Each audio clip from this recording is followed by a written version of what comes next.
Hello students, नए lecture में आप सभी का स्वागत है। और आज के लेक्चर में हम लोग करने वाले हैं नॉट फॉर प्रॉफिट ऑर्गेनाइजेशन से related previous year question solve जो CUET एग्जाम में पूछे गए थे। तो बच्चों चलो स्टार्ट करते हैं। फर्स्ट क्वेश्चन अपने पास है, how the following items of prize fund will be shown in balance sheet. Prize fund का नीचे जो आइटम दिया है इसको आप बैलेंस शीट में कैसे दिखाओगे। तो बच्चों पहले क्वेश्चन में आपका prize fund 80,000 credit balance, prize fund बच्चों क्रेडिट बैलेंस होता है। प्राइज फंड इन्वेस्टमेंट आपका हो गया debit balance 80,000। Income from prize fund investment आपका क्रेडिट बैलेंस दिया 8,000। प्राइज अवार्डेड दिया है 6,000।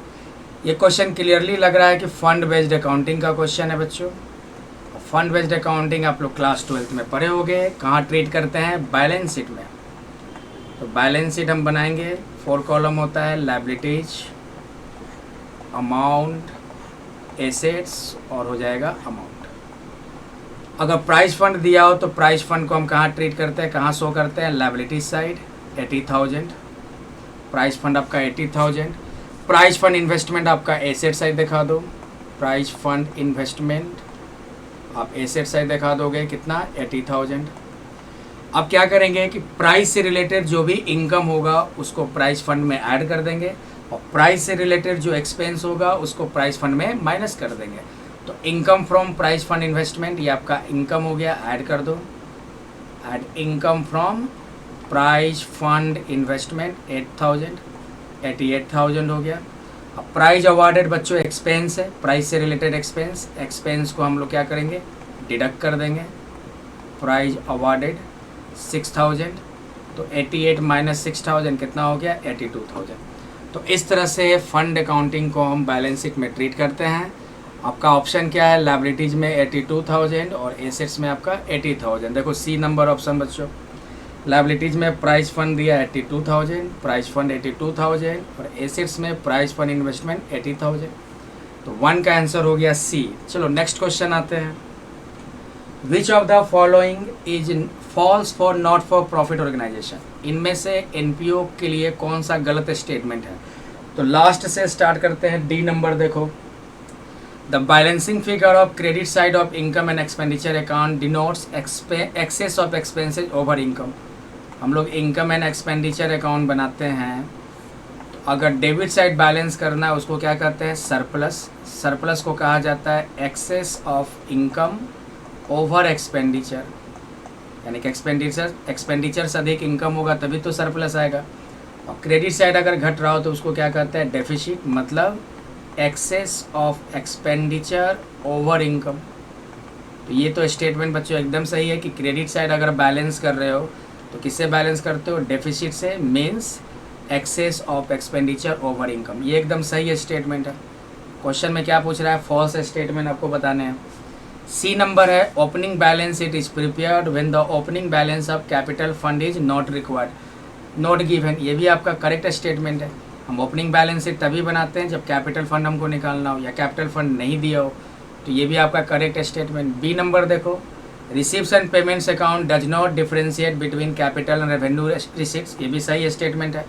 रिसीप्स एंड पेमेंट अकाउंट में दोनों रिसिप्ट को दिखाते हैं, चाहे वो रेवेन्यू नेचर का हो या कैपिटल नेचर का हो, यानी कि दोनों रिसिप्ट्स को, all receipts are recorded on debit side of receipts and payment account. तो ये भी आपका करेक्ट स्टेटमेंट। ए देखो क्या है बच्चों, scholarship granted to students out of funds provided by government will be credited to income and expenditure account. Wrong. जब scholarship fund के द्वारा या फंड से स्टूडेंट को ग्रांट किया जाता है गवर्नमेंट के थ्रू, वो आपका नॉन रिकरिंग नेचर का होता है, मतलब ये कैपिटल रिसिप्ट है। कैपिटल रिसिप्ट को हम कहाँ दिखाते हैं? बैलेंस शीट में, लायबिलिटी साइड, ना कि इनकम एंड एक्सपेंडिचर अकाउंट में। तो बच्चों ए आपका फॉल्स स्टेटमेंट, आंसर हो गया ए। तो सेकंड का आंसर हो गया ए। थर्ड नंबर देखते हैं बच्चों, how would you treat table tennis match expense of 40,000 assuming that no other information. तो बच्चों ये मैच एक्सपेंस है। मैच एक्सपेंस आपका क्या हो गया? रेवेन्यू नेचर का हो गया, रेवेन्यू एक्सपेंस। रेवेन्यू एक्सपेंडिचर को कहाँ दिखाते हैं? Debit side of income and expenditure account, यानी कि इनकम एंड एक्सपेंडिचर अकाउंट में डेबिट साइड दिखा देंगे। तो shown in liability side of balance sheet, wrong. Balance sheet में कौन बैलेंस शीट के लायबिलिटीज में कौन सा दिखाएंगे, कौन सा आइटम जो कैपिटल रिसीट हो। Debited to income and expenditure account, बिल्कुल करेक्ट बच्चों। अगर मैच एक्सपेंस हो, कोई और इन्फॉर्मेशन नहीं हो, तब उसको हम इनकम एंड एक्सपेंडिचर के डेबिट में दिखा देंगे। एसेट साइड में रॉन्ग, एसेट साइड में दिखाते हैं जो कैपिटल पेमेंट होता है, नॉन रिकरिंग पेमेंट होता है। इनकम एंड एक्सपेंडिचर के credit side wrong, income and expenditure के क्रेडिट साइड किसको दिखाते हैं, रेवेन्यू रिसिप्ट को दिखाते हैं। ये आपका एक्सपेंस है, तो एक्सपेंस को इनकम एंड एक्सपेंडिचर के डेबिट साइड में दिखाएंगे अगर वो रेवेन्यू नेचर का हो। तो आंसर 3 का हो गया बी। 4 नंबर देखते हैं बच्चों, द सरप्लस और deficit of income and expenditure account और not for profit organisation is transfer to. आप लोग को याद होगा जब हम लोग बैलेंस शीट बनाते हैं तो कैपिटल फंड लायबिलिटी साइड दिखाते हैं, और सरप्लस को क्या करते हैं, कैपिटल फंड में ऐड कर देते हैं, और अगर डेफिसिट हो तो कैपिटल फंड में क्या करते, कैपिटल फंड से माइनस कर देते हैं।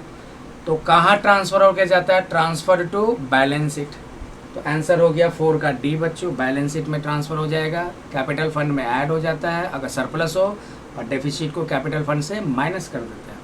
आंसर हो गया डी। 5 नंबर देखते हैं बच्चों, given below is the financial information of a NPO Mahamaya sports club for the year ending 31 March 2022।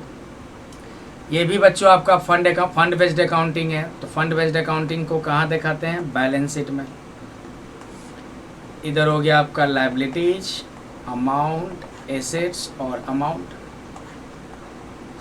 Start करते हैं मैच एक्सपेंस बच्चों, ये डिडक्टेबल अमाउंट है, लास्ट में माइनस करेंगे। पहले मैच फंड लो, पहले फंड बैलेंस लेते हैं 16,000, और मैच से रिलेटेड जो भी इनकम होगा ऐड कर दोगे, जैसे डोनेशन फॉर मैच फंड, ये इनकम है, ऐड कर दो 10,000, और सेल ऑफ मैच टिकट ये भी इनकम है, ये भी ऐड कर दो, सेल ऑफ टिकट 14,000, टोटल कितना हो जाएगा 40,000। उसके बाद मैच एक्सपेंस क्या होगा, डिडक्ट कर दो मैच एक्सपेंस। तो मैच एक्सपेंस आपका 32,000, तो प्लस में 8,000 आया, यानी कि बैलेंस शीट में लायबिलिटी साइड हम कितना दिखाएंगे 8,000 से। तो amount of match fund to be shown in balance sheet will be कितना होगा 8,000 होगा। आंसर ए हो गया बच्चों। नेक्स्ट 6 नंबर है, state the accounting treatment of grant received by a charitable hospital. एक चैरिटेबल हॉस्पिटल के द्वारा ग्रांट रिसीव्ड हो रहा है, तो हॉस्पिटल में जो ग्रांट रिसीव्ड होता है ना वो रेकरिंग नेचर का होता है बच्चों, मतलब कि बार बार होने वाला रिसिप्ट है ये, यानी कि रेवेन्यू रिसिप्ट हो गया। और रेवेन्यू रिसिप्ट को कहाँ दिखाते हैं, इनकम एंड एक्सपेंडिचर में क्रेडिट साइड दिखा देते हैं। तो आंसर हो जाएगा बच्चों A, credited to income and expenditure account. Debited to income and expenditure account नहीं होगा क्योंकि एक्सपेंस थोड़ी ना, ये तो इनकम है।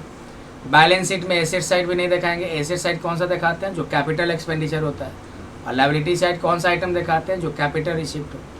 तो आंसर हो गया आपका A, grant receive by a charitable hospital is a revenue receipt, so it is credited to income and expenditure account. 6 का आंसर हो गया ए बच्चों। 7 देखते हैं, 7 नंबर है, identify from the following which in excludes, ध्यान देना बच्चों, identify from the following which excludes capital nature item. इनमें से किस में से कैपिटल नेचर आइटम को हटा देता है। देखो कैपिटल नेचर आइटम आपका 2 तरह का होगा, कैपिटल रिसीट जिसको बैलेंस शीट में लायबिलिटी साइड दिखाते हैं, और एक होता है कैपिटल पेमेंट या कैपिटल एक्सपेंडिचर जिसको हम बैलेंस शीट में एसेट साइड दिखाते हैं। तो कुछ में हम लोग एक्सक्लूड करते हैं, नहीं दिखाते हैं। रिसिप्ट एंड पेमेंट अकाउंट में बच्चों दोनों आइटम्स दिखाए जाते हैं, बैलेंस शीट में कैपिटल आइटम दिखाया जाता है, लेकिन यहाँ बोल रहा है कि कैपिटल नेचर वाला आइटम को एक्सक्लूड करना है। फंड फ्लो स्टेटमेंट तो एनपीओ में बनाते ही नहीं है। इनकम एंड एक्सपेंडिचर अकाउंट में केवल रेवेन्यू नेचर वाला आइटम को दिखाते हैं। तो यहाँ पे एक कैपिटल एक्सपेंडिचर वाला जो आइटम है या कैपिटल नेचर वाला आइटम है उसको इनकम एंड एक्सपेंडिचर अकाउंट में नहीं दिखाते हैं। तो आंसर क्या हो जाएगा, बी हो जाएगा, 7 का बी। 8 नंबर देखो बच्चों, which of the following statements is incorrect in case of not for profit organisation. आपको कोई गलत स्टेटमेंट पकड़ना है इसमें से। तो फर्स्ट नंबर देखो, debit side of income and expenditure account records expenses and losses, ये बच्चों आपका करेक्ट स्टेटमेंट है। Balance at the end of receipts and payments account represents cash in hand at the end and bank, बिल्कुल true statement है। जब receipts and payment account बनाते हैं तो बैलेंस किससे करते हैं, cash in hand, cash at bank से, वो क्लोजिंग बैलेंस होता है। डी नंबर देखो बच्चों, income and expenditure account is like a profit and loss account, बिल्कुल करेक्ट स्टेटमेंट है। सी नंबर देखोगे, income and expenditure account does not include depreciation, ये आपका फॉल्स स्टेटमेंट हो गया, क्योंकि डिप्रेशिएशन आपका नॉन कैश आइटम है, नॉन कैश एक्सपेंस, और इसको इनकम एंड एक्सपेंडिचर में डेबिट साइड दिखाया जाता है, तो फॉल्स स्टेटमेंट हो गया ये। तो 8 का आंसर हो गया सी। 9 नंबर देखते हैं बच्चों। 9 नंबर आपका, identify the accounts related to और not for profit organisation.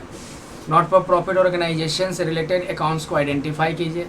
Profit and loss appropriation account बच्चों, ये पार्टनरशिप फॉर्म में बनाया जाता है जब प्रॉफिट का डिस्ट्रीब्यूशन हो। रिसीप्स एंड पेमेंट अकाउंट बच्चों एनपीओ में बनाया जाता है। सब्सक्रिप्शन अकाउंट में बच्चों सब्सक्रिप्शन का अमाउंट निकालने के लिए बनाते हैं, तो ये भी एनपीओ में बनाया जाता है। इनकम एंड एक्सपेंडिचर अकाउंट भी एनपीओ में बनाया जाता है। Trading and profit and loss account जो है वो प्रॉफिट अर्निंग ऑर्गेनाइजेशन में बनाया जाता है, प्रॉफिट अर्निंग ऑर्गेनाइजेशन में या प्रॉफिट मेकिंग ऑर्गेनाइजेशन में बनाया जाता है। तो नॉट फॉर प्रॉफिट ऑर्गेनाइजेशन में आपका क्या बनेगा, receipt and payment account, subscription account और इनकम एंड एक्सपेंडिचर अकाउंट, यानी बी, सी और डी हो जाएगा। कौन सा आंसर हो जाएगा बच्चों, बी, सी और डी, यानी कि आंसर हो गया बी बच्चों। तो 9 का आंसर हो गया B, B, C and D only. 10 number देखते हैं। Identify the account in case of a NPO that exclude the capital receipts and capital payments. इसमें से आपको बताना कि किसमें कैपिटल रिसिप्ट और कैपिटल पेमेंट को नहीं दिखाते हैं। रिसिप्ट एंड पेमेंट अकाउंट में ऑल पेमेंट्स और ऑल रिसिप्ट्स को रिकॉर्ड किया जाता है। कैश अकाउंट में सारे कैश आइटम को रिकॉर्ड करो, चाहे वो कैपिटल नेचर का हो, रेवेन्यू नेचर का हो। बैंक अकाउंट में भी सारे आपका बैंक रिसीप्ट, बैंक पेमेंट को रिकॉर्ड करोगे, चाहे वो कैपिटल नेचर का हो या रेवेन्यू नेचर का। इनकम एंड एक्सपेंडिचर अकाउंट में केवल रेवेन्यू नेचर वाला आइटम को रिकॉर्ड करते हैं, तो आंसर हो गया बी। किसमें एक्सक्लूड है, नहीं दिखाते हैं, तो इनकम एंड एक्सपेंडिचर अकाउंट में कैपिटल नेचर वाला नहीं दिखाते हैं, इनकम एंड एक्सपेंडिचर अकाउंट में रेवेन्यू नेचर वाला दिखाते हैं। आंसर हो गया बच्चों बी। 11 नंबर है, identify the admission fees that is paid only once by a person to become member of a NPO. Not for profit organisation का member बनने के लिए पर्सन के द्वारा केवल एक बार फ़ी पेड किया जाता है, एडमिशन फ़ी, तो उसको क्या कहते हैं, एंट्रेंस फ़ी बच्चों। एंट्रेंस फ़ी आप एक बार दे दो, उसके बाद आप क्या हो गए, उसके मेंबर बन गए। तो आंसर हो जाएगा इसका 10-11 का बी, एंट्रेंस फ़ी। 12 नंबर देखो बच्चों। 12 नंबर है आपका, match list 1 with list B. Receipt and payment account क्या होता है, समरी ऑफ कैश बुक हो गया, यानी कि ए का 3। इनकम एंड एक्सपेंडिचर अकाउंट क्या है, वो बिल्कुल trading and profit and loss account की तरह बनाते हैं, trading and profit and loss account की तरह बनाते हैं, यानी कि बी का फर्स्ट हो गया। बैलेंस शीट फाइनेंशियल पोजीशन को दिखाता है, यानी कि सी का 2 हो गया। कोई एक रेवेन्यू आइटम में आपका एक्सपेंस भी हो सकता है, इनकम भी हो सकता है, जैसे सैलरी, प्रिंटिंग, रेंट, स्टेशनरी, तो डी का क्या होगा, 4 हो जाएगा।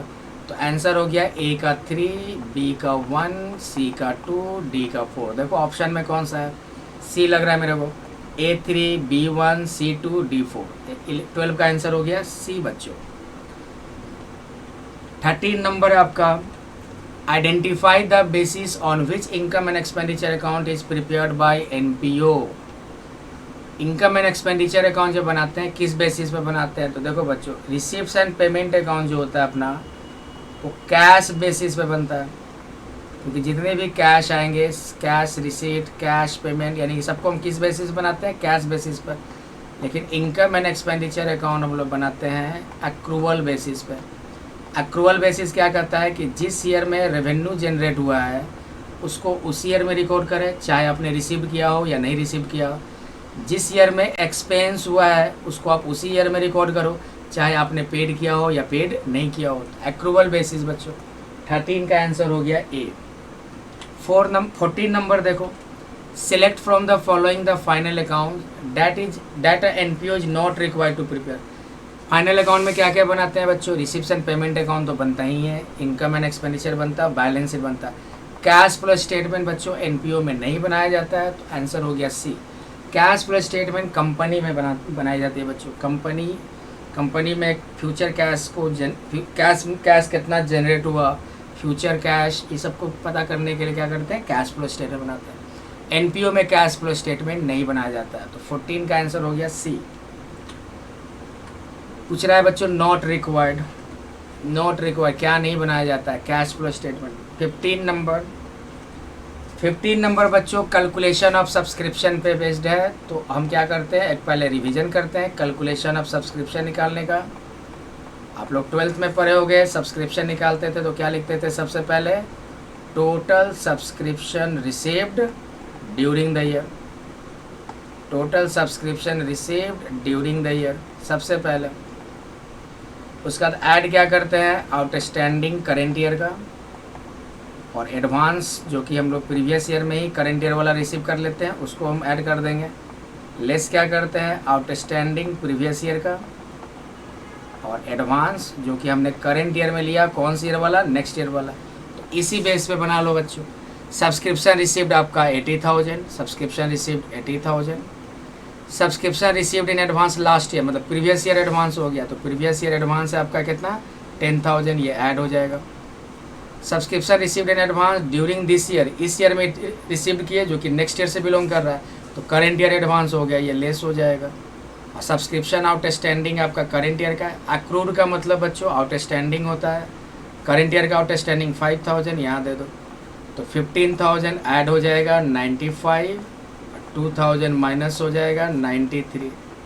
तो कल इनकम फ्रॉम सब्सक्रिप्शन कितना हो गया, 93,000। इसको इनकम एंड एक्सपेंडिचर के क्रेडिट साइड दिखा देते हैं, और आउटस्टैंडिंग सब्सक्रिप्शन को हम बैलेंस शीट में एसेट साइड दिखा देते हैं, और एडवांस सब्सक्रिप्शन को बैलेंस शीट में लायबिलिटी साइड दिखा देते हैं। तो ये था बच्चों 15 का आंसर हो गया बी। 16 देखो बच्चों, non cash transactions will be excluded. Non cash transaction किसमें नहीं दिखाते हैं, बैलेंस शीट में बच्चों दिखाते हैं ना, जैसे आउटस्टैंडिंग सैलरी, फिर आपका ले लो डिप्रिसिएशन को भी लेस करके दिखाते हैं। प्रॉफिट एंड लॉस अकाउंट भी बनाते हैं बच्चों, तो इसमें भी हम लोग क्या करते हैं, डिप्रिसिएशन दिखाते हैं, non cash transaction. Income and expenditure में भी डिप्रिसिएशन दिखाते हैं, मतलब नॉन कैश ट्रांजेक्शन दिखाते हैं। रिसीप्स एंड पेमेंट अकाउंट में क्या करते हैं, ये receipts and payment account cash transactions का समरी होता है, इसमें ऑल कैश ट्रांजेक्शन्स दिखाते हैं, सिर्फ और सिर्फ कैश ट्रांजेक्शन दिखाते हैं, नॉन कैश ट्रांजेक्शन इसमें नहीं दिखाएंगे। तो non cash transactions will be exclude from receipts and payment account. तो 16 का आंसर हो गया ए बच्चों। 17 क्या है, मान लो सपोज करो जैसे कि हम लोग रिसीट्स एंड पेमेंट अकाउंट बनाते हैं, आप लोग बनाए होंगे जब आप लोग एनपीओ पढ़े होंगे। इधर हम लोग लिखते हैं ओपनिंग बैलेंस लिखते हैं ना, टू बैलेंस बीडी, मान लो cash in hand, cash at bank. तो ये बच्चों ये जो हमारा ओपनिंग बैलेंस दिया ना, ये पॉजिटिव बैलेंस होता है। कैश का भी पॉजिटिव बैलेंस, कैश का तो हमेशा पॉजिटिव बैलेंस ही रखना होगा, नेगेटिव बैलेंस तो पॉसिबल है ही नहीं। तो कैश इन हैंड आपका पॉजिटिव बैलेंस हो गया, कैश एट बैंक का भी positive balance.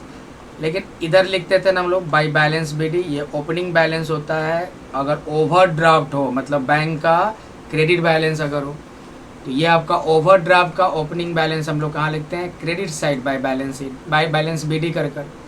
To balance BD, तो यहाँ क्लोजिंग क्या करते थे, by balance CD, cash in hand और कैश एट बैंक। तो बच्चों ये हमारा पॉजिटिव बैलेंस हो, यानी कि क्लोजिंग बैलेंस जो है हमारा, ये कौन सा बैलेंस है, पॉजिटिव बैलेंस। लेकिन कभी कभी इधर भी बैलेंस करना पड़ जाता है, तो इधर लिखते हैं to balance CD. Cash in hand कभी नहीं, कैश इन हैंड कभी भी नेगेटिव बैलेंस नहीं होगा, बैंक बैलेंस आपका नेगेटिव हो सकता है, तो कैश एट बैंक। तो ये जो क्लोजिंग बैलेंस दिख रहा है ना, इसी को कहते हैं ओवरड्राफ्ट। ये ओवरड्राफ्ट का ओपनिंग बैलेंस, ये ओवरड्राफ्ट का क्लोजिंग बैलेंस। ओवरड्राफ्ट तो पता ही होगा, बैंक में जितना बैलेंस है उससे अगर अधिक ट्रेडर विड्रॉ कर लेता है तो उसको ओवरड्राफ्ट कहते हैं। ओवरड्राफ्ट एक तरह का शॉर्ट टर्म लोन होता है, और जिन व्यापारियों का बैंक में करेंट अकाउंट होता है उन्हीं को बैंक फैसिलिटी देती है कि ओवरड्राफ्ट कर सके। तो ये ओवरड्राफ्ट हो गया बच्चों। तो क्या लिखा है कि रिसीव्स क्रेडिट साइड अगर अधिक हो, मतलब कि क्रेडिट साइड जब अधिक हो तो डेबिट साइड बैलेंस करना होगा। तो डेबिट साइड जो बैलेंस करेंगे उसको क्या कहेंगे, ओवरड्राफ्ट, बैंक ओवरड्राफ्ट। आंसर 17 का क्या हो गया, ए हो गया बच्चों। 18 number, subscription received in advance. आप एडवांस सब्सक्रिप्शन जो रिसीव किए हो, इसका मतलब कि आपको मेंबर को सर्विस देना है। अब पहले पैसा ले लिए ना, अब आपको क्या देना है, सर्विस पे करना है, यानी कि सर्विस पेएबल। तो जो भी पेएबल होता है उन कौन सा क्या होता है, लायबिलिटी होता है ना। आंसर हो गया आपका लायबिलिटी। पे करना हो, जो भी आपको देना हो, चाहे सर्विस के फॉर्म में, कैश के फॉर्म में, गुड्स के फॉर्म में, वो आपका लायबिलिटी है। तो एडवांस सब्सक्रिप्शन बच्चों लायबिलिटी होता है। 18 का आंसर हो गया ए। 19 नंबर है, identify that out of the following which facilitates NPO in preparation of its financial statement at the end of an accounting period. आपको बताना कि इनमें से कौन सा आइटम है जिसके आधार पर एनपीओ में फाइनल अकाउंट या फाइनेंशियल स्टेटमेंट बनाया जाता है। तो फाइनल अकाउंट का बेस क्या होता है बच्चों? Trial balance. आप लोग पढ़े होंगे 11th में, ट्रायल बैलेंस से ही हम लोग क्या करते हैं? फाइनल अकाउंट बनाते हैं। तो फाइनल अकाउंट के लिए ट्रायल बैलेंस क्या होता है? एक बेस होता है। तो यहाँ पे वही पूछा जा रहा है, identify that out of the following which facilitates और NPO in preparation of its financial statements at the end of an accounting. Receives and payment account तो बच्चों ये खुद फाइनेंशियल स्टेटमेंट का पार्ट है। इनकम एंड एक्सपेंडिचर अकाउंट भी financial statement का part है। बैलेंस शीट भी फाइनेंशियल स्टेटमेंट का ही कंपोनेंट है। ट्रायल बैलेंस बच्चों बेस होता है जिससे फाइनल अकाउंट या फाइनेंशियल स्टेटमेंट बनाते हैं। तो आंसर क्या हो जाएगा? डी हो जाएगा। 20 नंबर देख लो बच्चों। 20 नंबर है आपका, मैच लिस्ट 1 विथ लिस्ट 2 करेंगे। तो फर्स्ट का इंडोमेंट फंड को कहाँ दिखाते हैं? बैलेंस शीट में लायबिलिटी साइड, ए का 3 हो गया। होनोरारियम को कहाँ दिखाते हैं? इनकम एंड एक्सपेंडिचर के डेबिट साइड, यानी कि बी का फर्स्ट हो जाएगा। एक्रूड सब्सक्रिप्शन मतलब कि बकाया आउटस्टैंडिंग सब्सक्रिप्शन हो गया, मतलब कि सब्सक्रिप्शन आपको मेंबर से लेना है मतलब रिसीवेबल, यानी कि हमको फ्यूचर में बेनिफिट प्रोवाइड कर रहा है। ये क्या हो गया? आपका एसेट हो गया। तो एक्रूड सब्सक्रिप्शन को बैलेंस शीट में एसेट साइड दिखा देते हैं, और डोनेशन आपका इनकम एंड एक्सपेंडिचर में इनकम साइड दिखा देते हैं। 2 नंबर। तो ए का 3, बी का 1, सी का 4 और डी का 2। देखो कौन सा ऑप्शन है? सी देखो लग रहा है मेरे को। ए का 3, बी का 1, सी का 4, डी का 2। आंसर हो गया 3। डोनेशन बच्चों आप लोगों को पता होगा 2 तरह का होता है। जनरल डोनेशन को इनकम एंड एक्सपेंडिचर में इनकम साइड दिखाते हैं, और एक होता है स्पेसिफिक डोनेशन। स्पेसिफिक डोनेशन को बैलेंस शीट में लायबिलिटी साइड दिखाते हैं, और इसको आइडेंटिफाई कैसे करते हैं? जैसे डोनेशन फॉर बिल्डिंग, कोई स्पेसिफिक पर्पस के लिए डोनेशन अगर लिया जाता है तो आपका स्पेशल डोनेशन हो गया, उसको हम बैलेंस शीट में लायबिलिटी साइड दिखाते हैं क्योंकि कैपिटल नेचर का होता है। तो 20 का आंसर हो गया सी। 21 बच्चों, identify the account statement that is a NPO is not required to prepare. क्या इसमें से एनपीओ में बनाने की ज़रूरत नहीं पड़ती है? रिसिप्शन पेमेंट अकाउंट तो बनता है, इनकम एंड एक्सपेंडिचर अकाउंट भी बनाते हैं, बैलेंस शीट बनाते हैं। Trading and profit and loss account बच्चों प्रॉफिट अर्निंग ऑर्गेनाइजेशन बनाया जाता है, एनपीओ में नहीं बनाया जाता है। तो कौन सा नहीं है बच्चों? तो आंसर क्या हो गया? ए। 21 का ए। 22 देखो, 22 है बच्चों, the proper steps in the preparation of income and expenditure account. Income and expenditure account का प्रिपरेशन क्या होता है? तो सबसे पहले एक्सक्लूड कैपिटल रिसिप्ट आपको ढूंढना होगा। तो देखो इसको, इस स्टेप को याद रखना होगा। सबसे पहले क्या करते हैं हम लोग ना, इनकम एंड एक्सपेंडिचर अकाउंट से पहले receipts and payment account pursue करेंगे, सबसे पहला काम। उसके बाद क्या करते हैं, उसमें से कैपिटल रिसिप्ट और कैपिटल पेमेंट को, कैपिटल नेचर आइटम को क्या करते हैं? एक्सक्लूड कर देंगे, हटाएंगे। जो वो हो जाएगा, उसके बाद केवल रेवेन्यू आइटम को या रेवेन्यू नेचर वाले आइटम को हम लोग क्या करते हैं? कंसीडर करेंगे, सिलेक्ट करेंगे। उसके बाद उसको इनकम एंड एक्सपेंडिचर में दिखाने के बाद क्या करेंगे? सरप्लस और डेफिसिट निकालेंगे। और देन उसके बाद हम लोग लास्ट में क्या करते हैं? एडजस्टमेंट का आइटम कर लेंगे। सॉरी, एडजस्टमेंट पहले करेंगे, सरप्लस तो बच्चों लास्ट में निकलता है। एडजस्टमेंट करेंगे तब जाकर लास्ट में क्या आ जाएगा? सरप्लस आ जाएगा। तो देखो बच्चों क्या है, पहले हम लोग receipts and payment account pursue करेंगे 1 नंबर। उसके बाद कैपिटल नेचर वाले आइटम को एक्सक्लूड करेंगे 2nd नंबर। उसके बाद रेवेन्यू नेचर वाले आइटम को कंसीडर करेंगे 3rd नंबर। उसके बाद एडजस्टमेंट करेंगे 4 नंबर। लास्ट में सरप्लस या डेफिसिट निकालेंगे। तो 1st नंबर में क्या हो गया? डी। 2nd नंबर में आपका ए। 3rd नंबर में सी।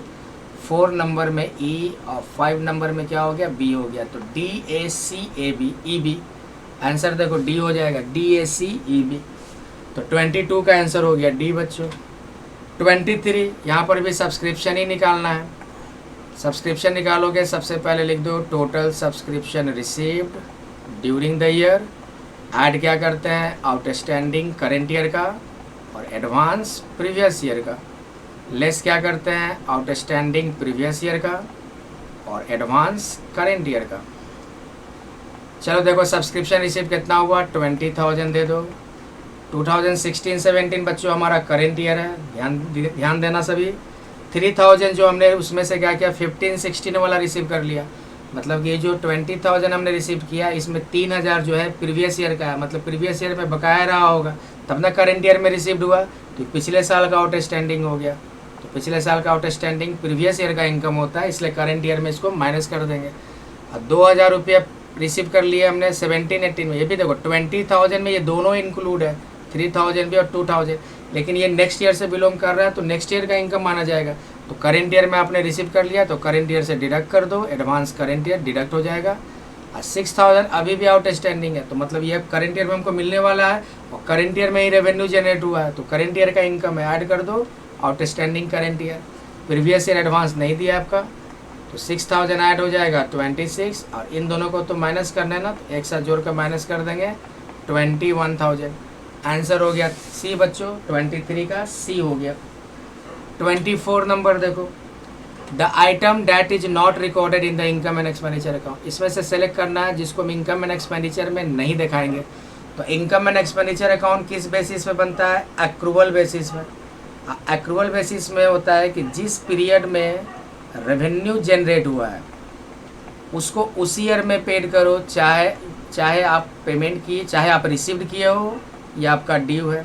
वेदर रिसीव्ड और ड्यू, जिस पीरियड में रेवेन्यू जनरेट हुआ है उसको उसी पीरियड में रिकॉर्ड करेंगे।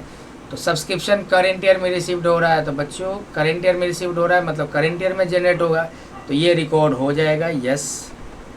सब्सक्रिप्शन प्रीवियस ईयर रिसीव किए थे, पिछले साल के लिए हमने रिसीव किया कौन सा, करेंट, यानी कि पिछले साल का सब्सक्रिप्शन करेंट ईयर में रिसीव किया है बच्चों, मतलब पिछले साल ये रेवेन्यू जनरेट हुआ है बच्चों, तो करेंट ईयर में रिकॉर्ड नहीं होगा। करेंट ईयर का सब्सक्रिप्शन पिछले साल रिसीव कर लिए, तो भले ही रिसीव किए पिछले साल लेकिन जनरेट हुआ करेंट ईयर में, तो करेंट ईयर में रिकॉर्ड हो जाएगा।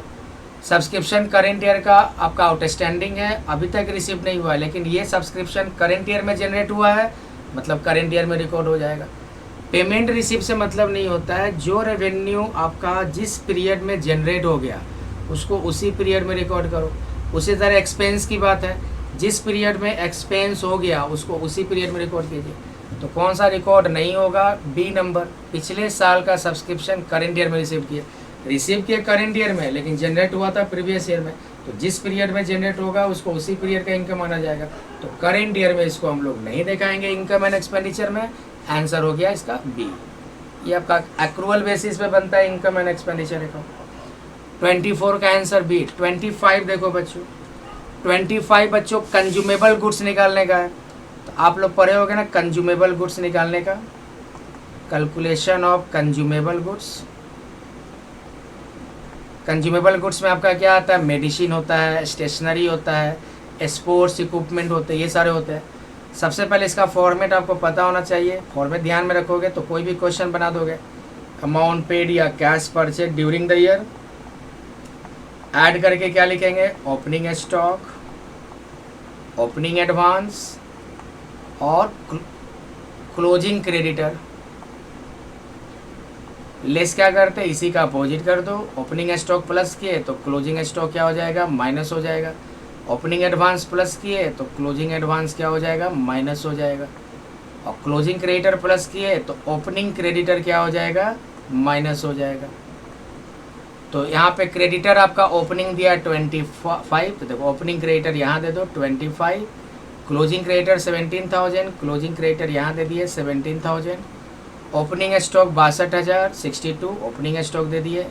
क्लोजिंग स्टॉक 52 54 54 यहाँ दे दिए। एडवांस आपका ओपनिंग है 11,500, ओपनिंग 11,500 यहाँ दे दिए। क्लोजिंग एडवांस 18,200, क्लोजिंग एडवांस यहाँ दे दिए। अमाउंट पेड आपका दिया हुआ कितना, 3,70,000।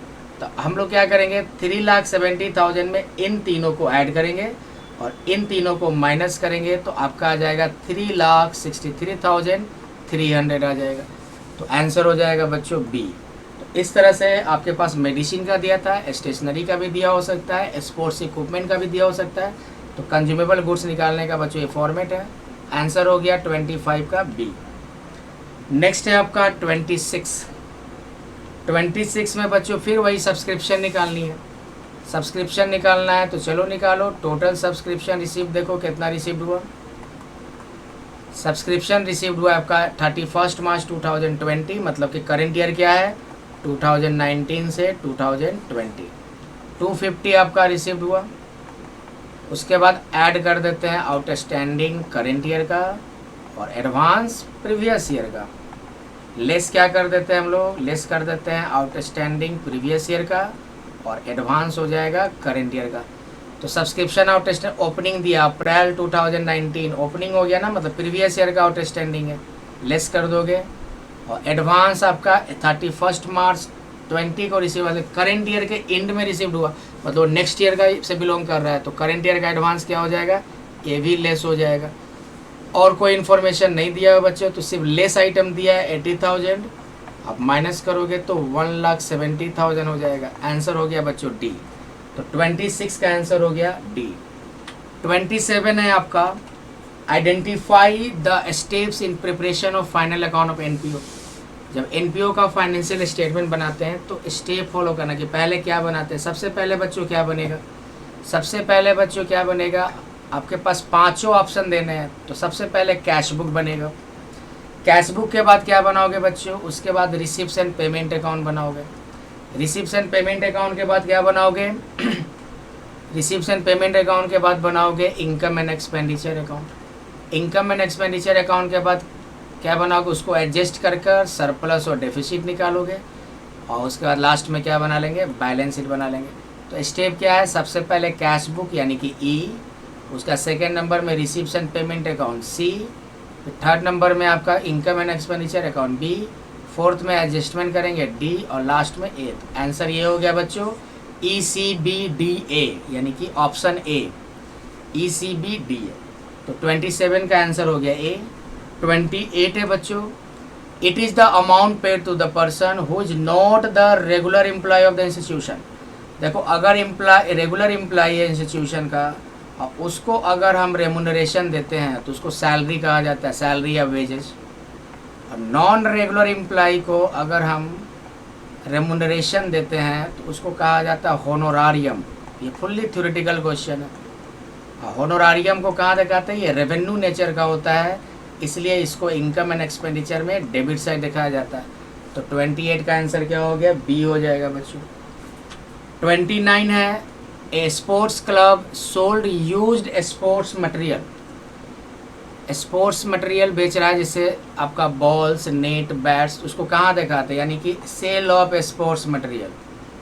तो स्पोर्ट्स मटेरियल जो आप बेच रहे हो ना, ये जनरली क्या है आपका, ये रेगुलर होता है, रेवेन्यू रिसिप्ट हो गया, ये रेकरिंग नेचर का होता है। बैट खरीदे 2 महीना के बाद पुराना हो गया, उसको हम क्या किए, स्क्रैप हो गया, खटारा हो गया, उसको बेच दिए, कुछ पैसा रिसीव कर लिए। तो ये रेगुलर बेस पे होता है, रेवेन्यू नेचर का हो गया। तो रेवेन्यू नेचर को कहाँ दिखाते हैं, credit side of revenue receipt को, credit side of income and expenditure account. Option क्या हो जाएगा, डी हो जाएगा बच्चों। तो 29 का आंसर हो गया डी। तो बच्चों आई होप कि लेक्चर समझ में आया होगा। ये पूरा का पूरा हमारा लेक्चर था नॉट फॉर प्रॉफिट ऑर्गेनाइजेशन से रिलेटेड प्रीवियस ईयर क्वेश्चन जो CUET एग्जाम में पूछे गए हैं। तो आई होप कि लेक्चर पसंद आया होगा, लेक्चर समझ में आया होगा। अगर लेक्चर समझ में आए तो अच्छी बात है, नहीं समझ में आए तो आप फिर से रिपीट करके देख लो। थैंक यू बच्चों, बाय बाय, शुक्रिया।